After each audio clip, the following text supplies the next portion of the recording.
Tema 5. La oratoria y la retórica latina. Introducción. Definición de oratoria y retórica. La oratoria es el género literario de los discursos, del arte de exponer y persuadir a un auditorio mediante la palabra. La retórica, por su lado, consiste en el estudio de los diversos procedimientos para elaborar discursos. Así, la oratoria es el lado práctico del arte del discurso, mientras que la retórica abarca la parcela teórica. Origen y desarrollo del género en Roma. Cuando los romanos conocieron la cultura griega, la retórica fue acogida con entusiasmo por la nobleza filolénica, pero también cayó bajo las sospechas de los conservadores, que consideraban a la elocuencia como una herramienta con la que manejar fácilmente al pueblo. Originalmente, la oratoria se enseñó en griego. Cuando surgieron los primeros maestros que usaron el latín en sus enseñanzas, el contenido siguió basándose en los conocimientos de los griegos. Ya en el siglo I a.C. aparecieron los primeros tratados de retórica escritos en latín. Principios de la retórica. Tipos de discurso. Distinguimos tres tipos fundamentales de discurso, según el auditorio al que van dirigidos: judicial, deliberativo y demostrativo. Discurso judicial. Son los discursos pronunciados por los abogados ante un tribunal. Discurso deliberativo. Son discursos políticos, sobre todo pronunciados ante la asamblea u otros órganos políticos. Por último, discurso demostrativo son discursos epidíticos, discursos pronunciados en ocasiones solemnes, como elogio o censura de algún personaje. Partes de la oratoria. Para elaborar un buen discurso, el orador debía prestar atención a las siguientes fases: inguentio, dispositio, elocutio, memoria y actio. Inguentio consiste en la búsqueda de todos los datos adecuados al tema del discurso y a sus circunstancias. Se debía contestar a las preguntas quid, quis, quid, ubi, cur y más. Dispositio es la distribución adecuada dentro del discurso de todos los datos, cuyo esquema habitual es exordium, narratio, argumentatio y epilogus. Exordium es el comienzo del discurso y tiene la finalidad de captar la atención del auditorio y ganarse la simpatía del mismo.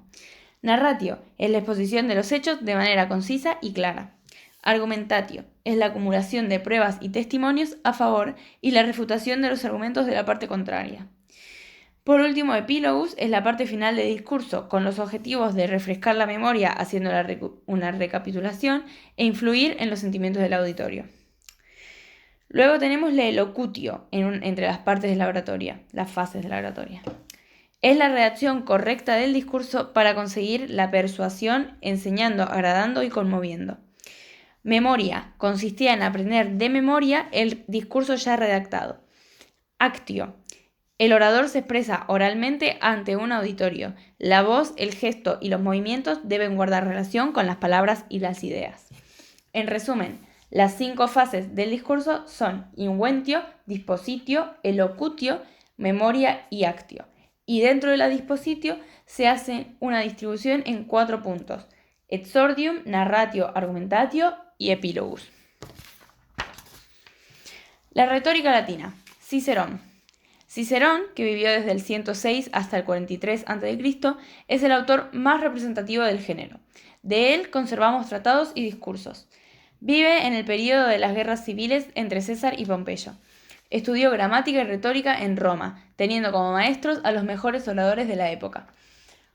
Fue precisamente su actividad como orador la que le permitió recorrer una carrera política brillante.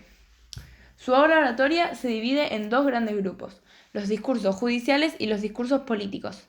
Dentro de los discursos judiciales hay que distinguir entre aquellos pronunciados como abogado defensor, discursos pro, y como abogado acusador, discursos in. Su primera intervención en la vida política fue un discurso judicial, Pro Sexto Rocio Amerino, en el que se enfrentó al dictador Sila. Cicerón, temiendo las represalias de Sila y deseando ampliar su formación, se trasladó a Grecia y Asia Menor, donde estudió retórica y filosofía. Al regresar a Roma, desempeñó el cargo de cuestor. Al final de su cargo, defendió en sus famosos discursos Inque Verrem, las berrinas, a los sicilianos acusados por el pretor de su provincia, Verres, quien estaba acusado de concusión y extorsión. Cicerón, después de un exhaustivo acopio de pruebas, argumentos y testimonios irrefutables contra Verres, escribe 7 discursos demoledores. Parece que solo pronunció los 2 primeros, pues Verres se desterró voluntariamente, adelantándose al fallo del tribunal. A partir de entonces, Cicerón será considerado como el mejor orador de Roma. Es elegido pretor y en el año 66 pronuncia su primer discurso político, Pro Lege Manilia, en el que apoya la candidatura de Pompeyo al mando supremo del ejército en la guerra contra Mitrídates.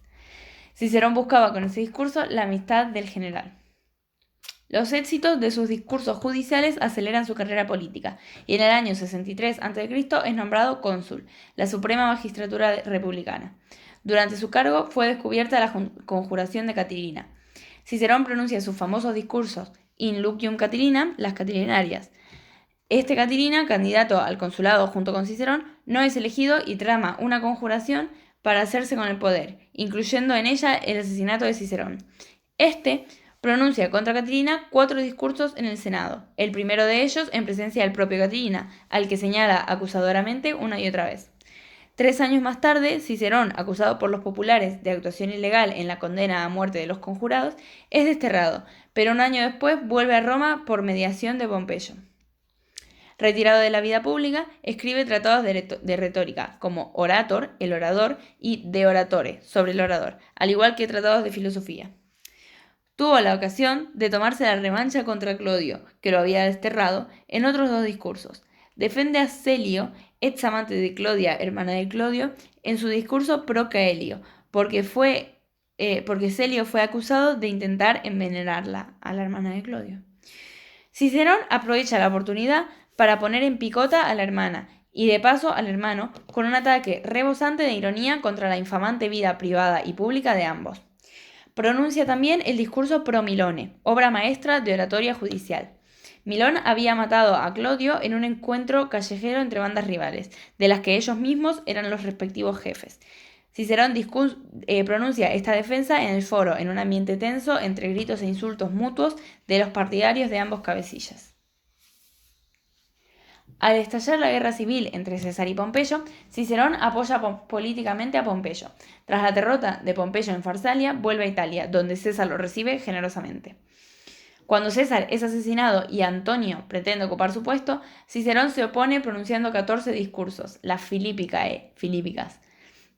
Cicerón así apoya a Octavio, y al formarse el gobierno de Lépido, Antonio y Octavio, Cicerón fue condenado a muerte a instancias de Antonio, lo que le costó la vida a manos de los sicarios de este. Como escritor, sus discursos y tratados retóricos tienen un innegable valor literario, sirvieron de principal modelo en las escuelas de retórica y han formado a humanistas de todas las épocas. Cicerón lleva la prosa latina a su más alto grado de perfección. Su lengua es de una belleza insuperable, con una constante preocupación por usar siempre términos y expresiones de la más pura latinidad. La influencia filosófica de Cicerón en la cultura y en el pensamiento de Occidente ha sido decisiva, pues fue el transmisor de los conceptos del pensamiento griego a la lengua latina. Cicerón no tomó prestados del griego los términos que necesitaba para exponer las ideas, sino que llenó de sentido filosófico las propias palabras latinas, creando un lenguaje filosófico y científico, una terminología del pensamiento que ha llegado hasta nosotros mediante las lenguas romances.